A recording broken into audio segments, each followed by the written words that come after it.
魂宗诸位，出来迎战！就在这时，一个苍老的声音从血环内传来：“小友，老夫等你多时。”话音刚落，一个身穿碧色长袍、头发及腰的身影从血环内走出，一步便来到了近前。这老者面色发灰，看起来极为苍老，但目光却如皓月般明亮。他仔细看了亡灵一眼，右手一挥，喝道：“你们9位，退下！”9个化神修士立刻恭敬地退了下去。亡灵目光一闪，眼中露出一丝战意。他知道这老者的修为绝对是鹰变期。老者看着亡灵，眼中露出一丝奇异之光，说道：“曾牛小友，老夫已经等了你2年。”亡灵并不惊讶对方知道自己身份。老者继续说道：“今日你我相见，我先送小友一份薄礼，再详谈不迟。”说完，他右手一抬，指向炼魂峰，语气变得凌厉：“柳眉小辈，10息之内滚出炼魂宗万里之外，否则即便你是朱雀的弟子，老夫也照样杀之。滚！”炼魂峰上，柳眉缓缓飘起，脸上露出楚楚之色，恭敬地说道：“前辈，晚辈有师命在身，况且也没有惹怒于您，何必如此呢？”老者神情平淡，说道：“6息。”柳眉轻叹，抿着下唇道：“前辈，晚辈若是就这么回去了，师尊定会责罚。”老者目光露出一丝杀机，说道：“4息。”他右手一抓，一杆3丈多高的大旗虚影出现在手中。柳眉面色大变，咬牙道：“11亿尊魂幡！”他立刻消失，远远地离开了炼魂宗。老者转过身，望向亡灵，笑道：“曾牛小友，这份薄礼如何？”亡灵苦笑道：“此乃厚礼，但让在下惶恐。”老者哈哈一笑，说道：“得罪朱雀国倒不至于，如今的朱雀子老了，未必能让整个朱雀国为他效力。”亡灵沉默片刻，说道：“前辈有何吩咐，但说无妨。”老者眼中闪过一丝赞赏，笑道：“不急，刚才只是第1份礼物，我现在送你第2份礼物，助你完全恢复修为。”说完，他身上涌出一股强大的灵威，直接压在亡灵身上。亡灵全身被压得血丝渗出，但他咬牙说道：“不够。”老者目光一浓，灵威再次增强，四周虚空都出现了皲裂。亡灵体内的元神碎片迅速融合，但他依然说道：“不够。”老者哈哈一笑，调用了体内的仙力，一股更强大的威压降临。5息之后，亡灵的元神完全恢复，修为再次回到神中期，甚至更为精进。亡灵对着老者一抱拳，说道：“谢谢。”老者哈哈笑道：“现在谢我，言之过早。老夫还为你准备了第3份礼物，你可敢要？”亡灵微笑道：“有何不敢？”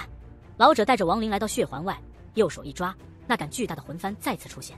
他说道：“这是炼魂宗至宝，11亿尊魂幡。现在我便以此魂幡内的魂力，帮你把修为提升至化神后期。”亡灵盘膝坐下，老者手中魂幡一抖，10个紫金魂魄飞出，散发出耀眼的光芒。这些魂魄的灵力自动传递到亡灵体内，他的修为飞速增长。老者说道：“曾牛，记住老夫的名字，遁天。你能吸多少就吸多少，老夫绝不吝啬。”亡灵听到遁天这2个字，眼睛瞬间一亮，但他没时间多想，因为他正全神贯注地感受着体内灵力的疯狂增长。10个紫金魂魄释放出的灵力像洪水一样涌入他的身体，他的经脉里充满了呼啸的灵力，全身的汗毛孔都张开了，体内的浊气被逼了出来，那种感觉就像春天的微风拂过，特别舒服。很快，亡灵感觉身体里的灵力已经饱和了，再多也吸收不了。他的修为一下子从化神中期突破到了化神后期，虽然意境还在中期，但实力已经大大提升了。亡灵睁开眼睛，看了看周围的紫金魂魄，心里有点犹豫。遁天看着他，哈哈一笑，说道：“曾牛小友，这第3份大礼，你吸够了吗？”亡灵沉默了一会儿，他知道遁天给他这么大的好处，肯定有目的，但他既然已经接受了，就不能反悔。而且，亡灵也不是那种会吃亏的人。亡灵平静地看着遁天：“前辈，我能吸多少就吸多少，是吧？”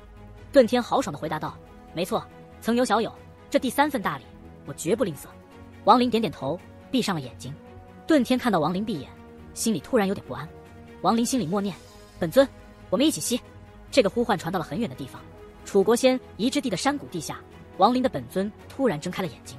本尊和分身早就没有主次之分了，他们是一体的。通过这种奇妙的联系，本尊开始疯狂吸收灵力，比亡灵分身吸收的还快。亡灵分身周围的紫金魂魄突然震动，灵力疯狂地涌向亡灵。遁天看到这一幕，眼睛都瞪大了，脸上露出心疼的表情。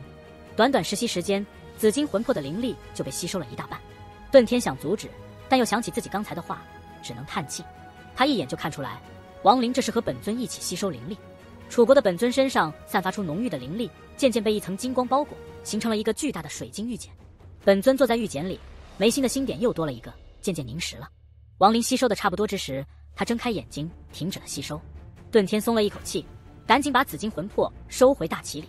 他苦笑着对亡灵说：“曾牛小友，你还真不客气啊。”亡灵站起身，感受着体内强大的灵力，看向雪域国的方向，眼中露出一丝寒芒。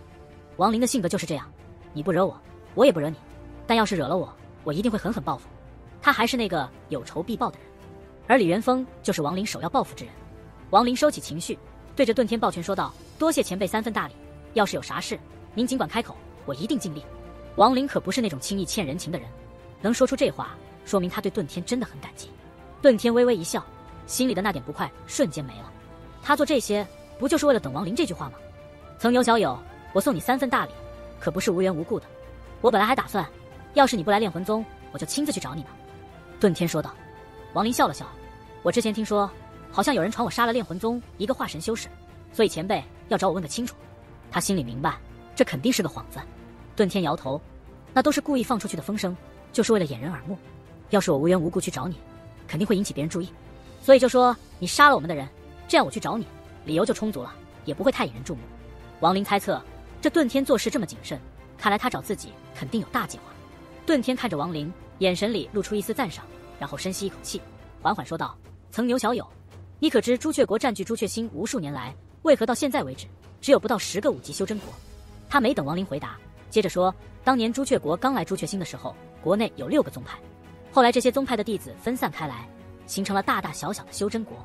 同时，朱雀国还让6宗派的核心弟子各自成立5级修真国，我们炼魂宗就是其中之一。”亡灵面不改色，静静听着。顿天抬头望天，语气平淡地说：“这么多年过去了，每当有5级修真国快要突破的时候，就会被人一夜之间打回原形。朱雀国绝对不会允许在朱雀星上出现第2个6级修真国。我们炼魂宗这么多年有3次机会能突破到6级，但每次都失败了。现在我们连国境都没了，只能作为一个宗派存在。”亡灵沉默不语。成为6级修真国是我们炼魂宗第1代始祖的梦想，也是历代炼魂宗人的梦想。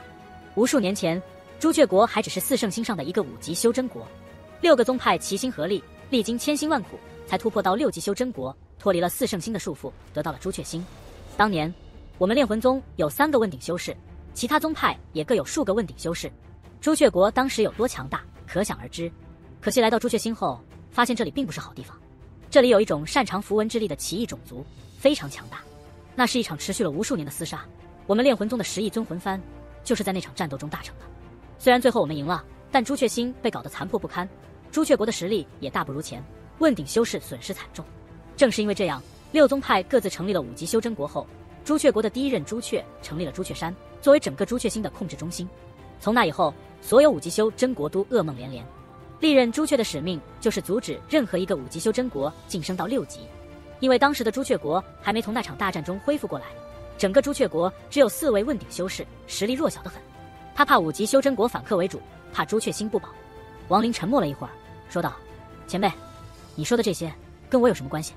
我不过是个化神期修士而已。”顿天目光一凝，盯着亡灵，一字一顿地说：“有关系。”哦。亡灵抬头看向顿天：“你是云敲子选中的4个朱雀继承人之一。”顿天缓缓说道：“云敲子。”亡灵眉头一皱，顿天右手一翻，手里多了一个木雕。这木雕上的人玉树临风，英俊潇洒，双目炯炯有神。是他。亡灵一怔，表情变得古怪起来。这木雕正是他当年为那个送他草帽的邋遢老头雕的。那老头修为通神，亡灵当时就怀疑他的身份，现在终于明白了，他就是云敲子，朱雀的师弟。顿天看着木雕，叹息道：“这木雕是你雕的吧？跟云敲子真像。你送我3份大礼，就是因为这个？”亡灵的表情更加古怪。一部分顿天抬头，眼中闪动着奇异的光芒。顿天盯着亡灵，眼神越来越深邃。就算是云雀亲自跟我说，要是我不乐意，我也可以直接帮你把柳梅赶走。后面的2份大礼，我根本就不会拿出来。他顿了顿，接着说：“曾牛也好，亡灵也罢，我炼魂宗来到朱雀星后，一共出了36个应变修士，他们的魂魄都在魂幡里。我是第37个，我师兄是第36个。”亡灵抬头看了一眼不远处的2个血环，顿天连忙解释：“不用看了，我师兄2年前寿元耗尽就死了，这件事连朱雀都不知道。”亡灵沉默不语。顿天接着问道：“小友，我问你，你愿不愿意真正加入我们炼魂宗，成为下一任接班人？能不能发誓，将来让炼魂宗成为6级修真国？”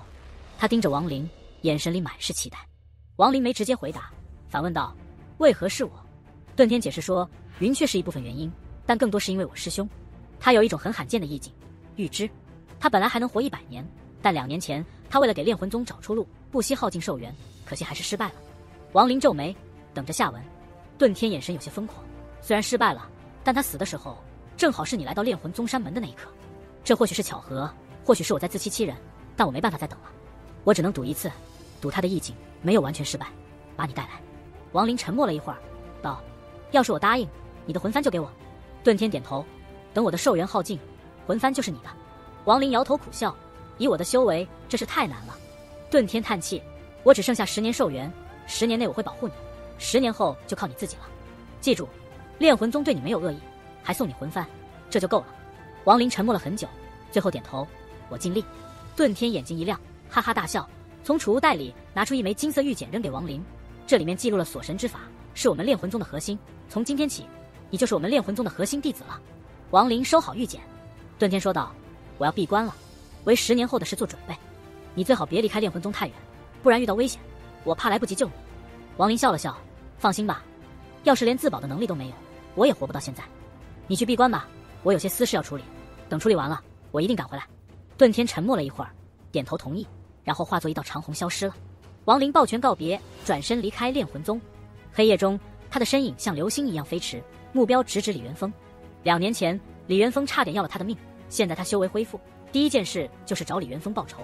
1个月后，楚国境内，周如和小白正在玩耍，铁岩在打坐。突然，雷蛙睁开眼睛，看向山谷外，一个白衣青年走进山谷，正是王林。周如欢呼着扑向王林，铁岩也起身恭敬的行礼。王林告诉铁岩，他快化神了，去楚国都城感悟人生，3年内肯定能成功。铁岩激动得手都抖了，立刻离开。周如拉着王林问道：“叔叔，我的大老虎呢？”小白心里一凉，看来自己还得跟着他们。王林尴尬地笑了笑，说：“叔叔这次带你去个地方，到时候给你抓个大老虎。”周如开心得不得了，小白却只能无奈地跟着他们进入宝塔。王林收好宝塔，本尊从地底冲出，2人融合在一起。这一刻，天地色变，雷声轰鸣，大雨倾盆。王林站在雨中，遥望雪域国的方向，眼神里满是杀机。李元峰、巨魔族老祖、孙泰，你们等着，我王林修为恢复，今天就要一个个找你们算账。第一个就是李元峰，看看是你强行提升的阴变期厉害，还是我本尊分身合体后的修为更强。王林的声音在雨中回荡，充满了霸气。